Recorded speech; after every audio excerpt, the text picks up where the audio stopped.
এক ছোট গ্রামে থাকত এক দরিদ্র ছেলে। নাম তার ইয়াসিন। ছোটবেলা থেকেই তার একটা স্বপ্ন ছিল, একদিন সে কাবা শরীফে যাবে, নিজের চোখে দেখবে সেই পবিত্র ঘর। কিন্তু তার পরিবার ছিল খুবই গরিব। দিনমজুর বাবার আয় দিয়ে সংসারে ঠিকমতো চলত না। তারপরও ইয়াসিন প্রতিদিন নামাজের পর দোয়া করত, হে আল্লাহ, আমাকে একদিন আপনার ঘরে যাওয়ার তৌফিক দিন। বছরের পর বছর কেটে গেল। ইয়াসিন বড় হল, কিন্তু স্বপ্নটা কখনো ছোট হল না।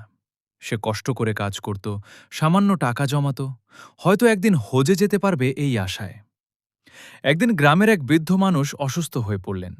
তার চিকিৎসার জন্য টাকার খুব দরকার ছিল। ইয়াসিনের কাছে ছিল বহুদিন ধরে জমানো হজের টাকা।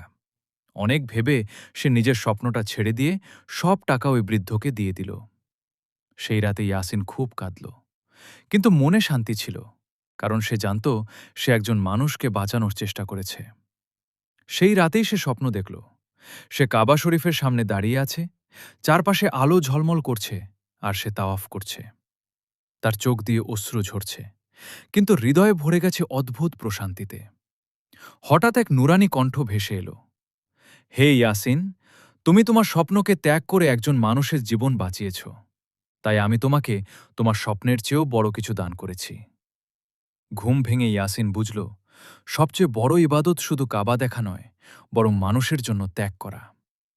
তারপর থেকে সে আরও বেশি করে মানুষের উপকার করতে লাগল, আর তার বিশ্বাস ছিল, যখন আল্লাহ চাইবেন তখনই তাকে তার ঘরে ডাকবেন।